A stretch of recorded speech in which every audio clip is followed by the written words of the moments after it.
And our first speaker has an extensive list of achievements in financial software creation.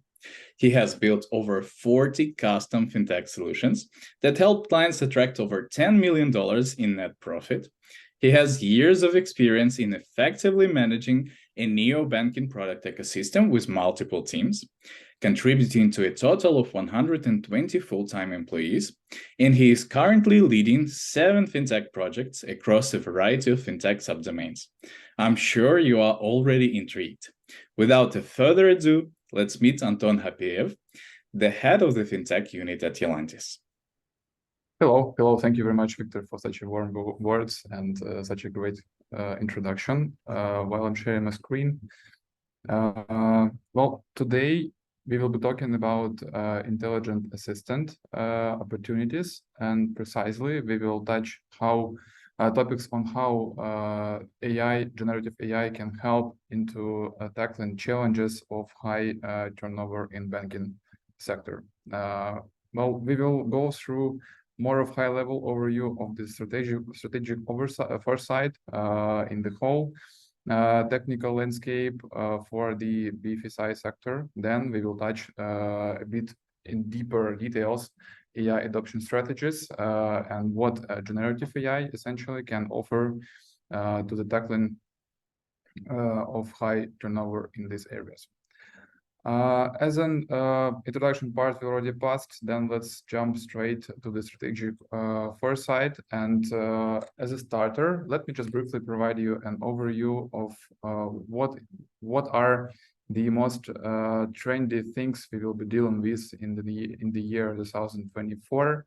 And what will be on our plate when it comes to the technical evolution of banking services. Obviously, it's generative AI, and in the later speech of my colleague Dennis, he'll provide more high-level overview of what this technology can bring to the table in the whole sector. And in my speech, I will be mostly focused on the what generative AI can offer for optimization of internal processes and what this technology piece can bring to bank employees. And why so? Because when it comes to generative AI, mostly banks they like think about that as building some additional value for their customers, but not for their employees. And I believe it's it still could be an option, but the alternative option and to my opinion more beneficial option is to look through that from the perspective of optimization of internal operations, and particularly to bring additional value for bank customers. As we already discussed, to address the challenges of high turnover rates in the BFSI sector. But is it really high? And is there some challenges for that? Well, according to the Crow Bank research, like in the year 2022 and 2023, nearly each fifth bank non-officer employee left like the organization, and from bank to bank, from department to department, this percentage and this number could be different. But still, even what I heard and saw from the latest events, that's definitely a challenge. And again, according to Crow report, there are top 3 challenges or reasons of why bank employees are leaving their organizations. And among them, it's lack of career development, it's inadequate total compensation, and a lack of workplace flexibility. And the question we should be asking is what a generative AI could offer for banks when it comes to addressing of these challenges, and is there some additional value or approaches or maybe tool set that could be built to reduce this number? Because on average, again, in the same market in the US, the average number of turnover it's 10.6, which is twice less comparing to the BFSI sector. And although it's like still a question whether organization wants to start the adoption of AI from the internal operations optimization or from bringing the additional value for their employees. There is definitely a trend when it comes to addressing these challenges that after COVID era, the trend of working remotely still with us, and more and more banks and organizations are willing to adopt the remote format of cooperation. And again, as Crow says, in the current 2023 year, there are more and more organizations, essentially 11% more banks are willing to hire people and employees remotely, essentially not into geographic locations of their branches or of their offices. And again, what does it mean for us is that for those employees who are hired remotely into different locations, this challenge of being integrated and this feeling of being part of an organization is a big challenge. And again, in addition to the previous slide, this sense of being flexible, but still being integrated, well educated, and with like proper access to all the fresh information is definitely a challenge. And then in this paradigm, I believe that AI indeed can bring some additional value, and we can build some tools and approaches, essential strategies onto addressing those challenges. And for any organization, when it comes to choosing the starting point, and especially for HR directors or people managers, I believe we should all start from the analyzing the employer journey map.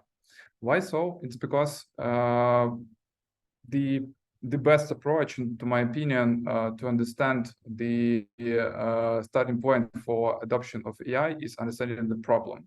And although the number of problems already clear according to Crow, we can go even deeper and decompose the value journey map and see where are those weak points in which we can enhance or improve our operations and bring additional value.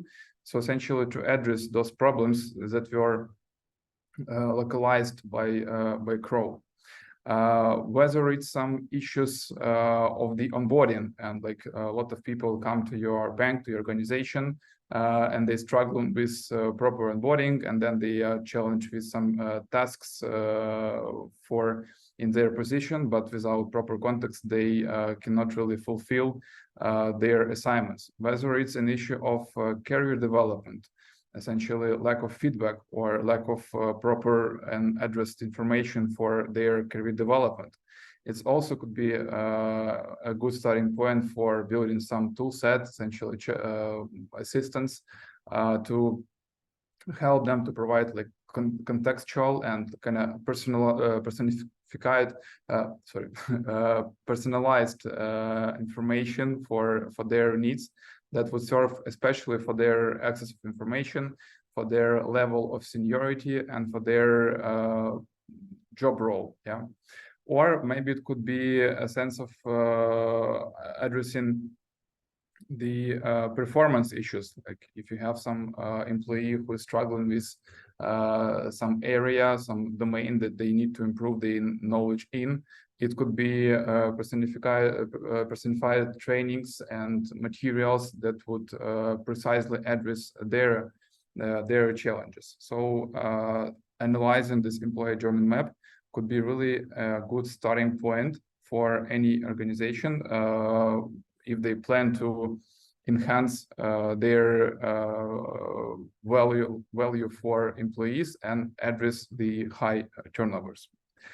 But then what are those strategies, and from what can we start this journey, right? There are a few examples I wanted to introduce based on the experience we've got from our projects and based on the insights we've got from latest events. We were really happy to attend few banking events in Europe this year, in Warsaw, in Amsterdam. And really a lot of discussions were around this smart assistants. And here on the slide, there are a few examples of what could be achieved using the generative AI. First and foremost, it's HR onboarding and training. Yeah, it could be a really personified experience for newcomers based on their title and job profile with relevant information and resources for the best onboarding experience, with continuous surveys and questionnaires to make sure that they really utilize the opportunity to get the most relevant information and track their onboarding loop. It could be multilingual operations, automation, especially it's relevant for bigger organizations, for transnational corporations. When, for example, you have some departments of IT support in India, and then your headquarters are in a European Union, you can use ChatGPT-powered bots to streamline the communication, and each of team members could speak directly into using their native language, and essentially that's a feeling of being like interrupted, or this overhead of communication could be resolved using this HR bots or assistants for your team communication. Then another strategy, it could be automated HR task management. Again, for managing your sick leaves or vacations, for approvals and so on and so forth. To simplify and streamline this process, it could be really a good starting point. And there are a few more, but essentially, as I mentioned, really understanding the problem should be a starting point. And after that, having this understanding set and all the expectations aligned, the modern technology set of GPT bots could really bring the value. And just to prove my words, let me provide you an example. It's again an insight brought from a conference in Amsterdam, and the Netherlands bank ABN AMRO started the journey of adoption AI back in 2018.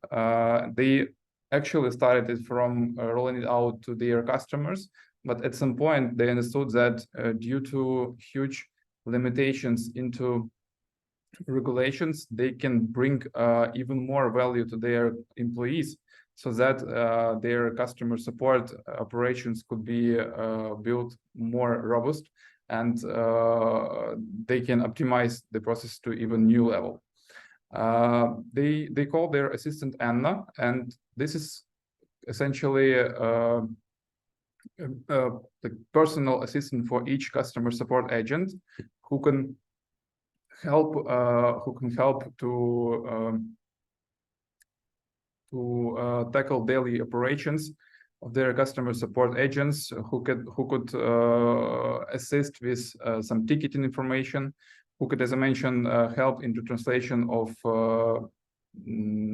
some daily operations for the team members, and who can provide like most relevant insights from their knowledge base, from their policies, from their documents and regulation acts.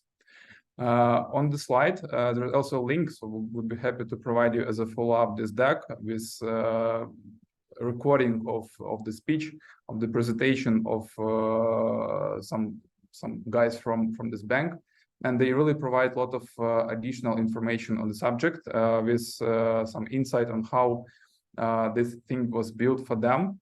But the key thing, as a claim, it helped them to challenge to resolve really big challenge for their turnover into customer support teams, which was almost 40% before they started actively invest into this technology, and it was reduced to 20% by when this solution became robust and they well educated the model. And I think it's a really great proof of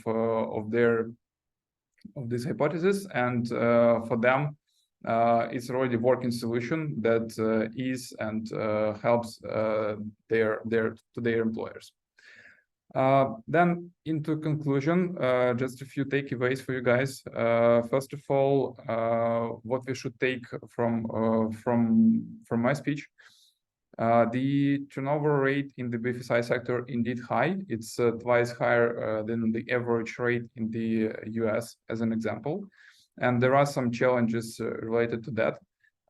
Banks more than never now adopt the remote format of cooperation, and it's again another challenge to ensure that bank employees are well integrated, that they have an access to the most relevant information, and that they are essentially tracked and have access to fresh updates, and their career development is properly fit to their expectation and to the expectation of their employees.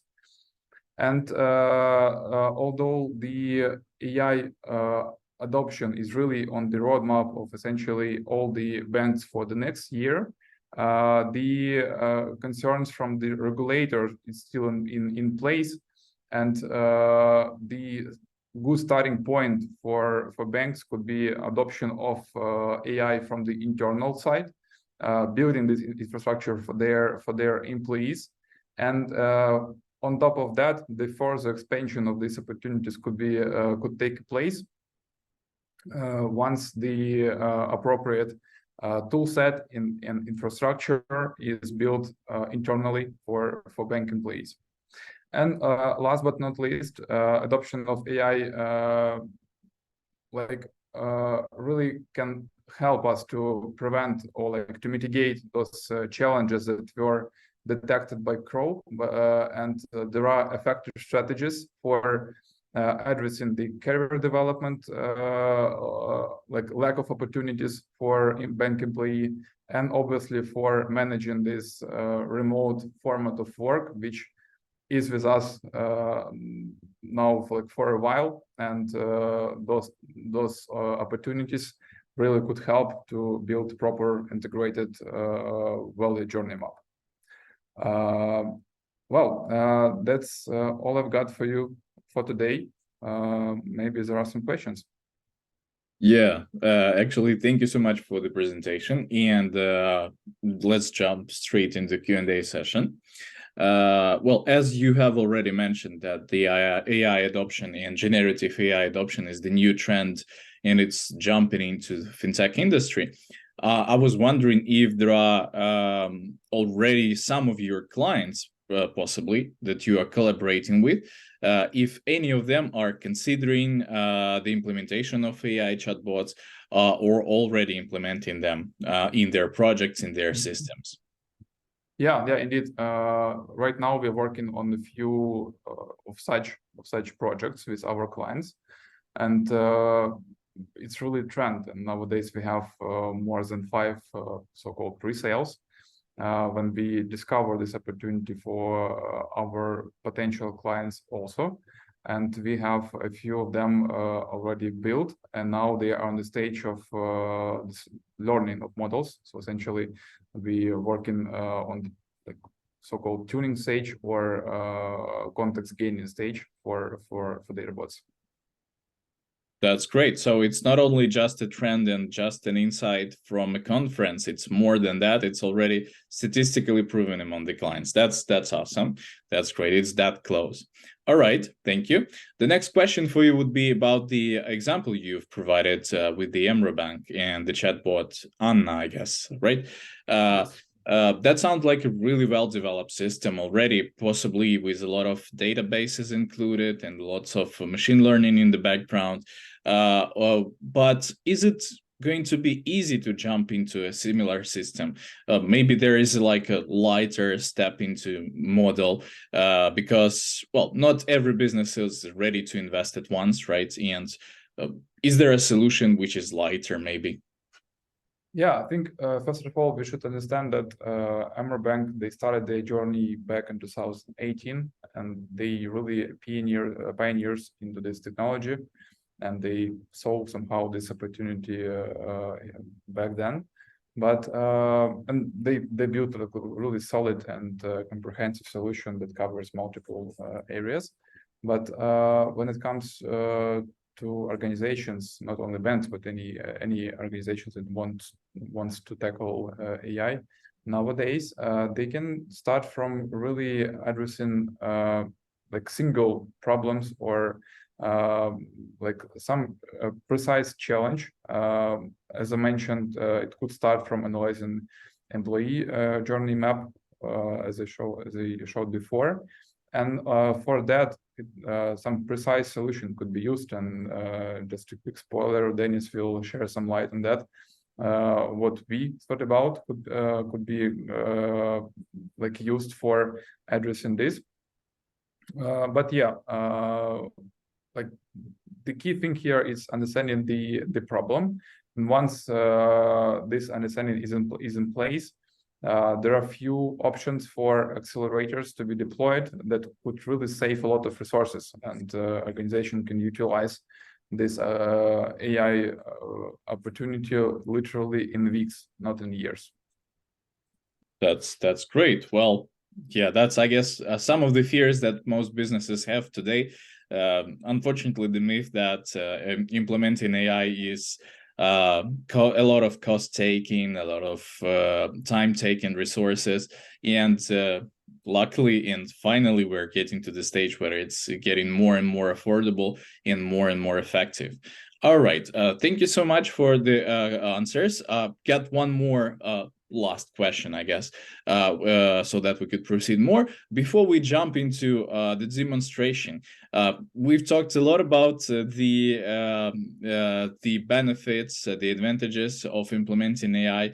Are there any downsides, maybe pitfalls or challenges, any businesses that are thinking and already possibly stepping into the AI implementation or adoption should be aware of before they plan the implementation itself?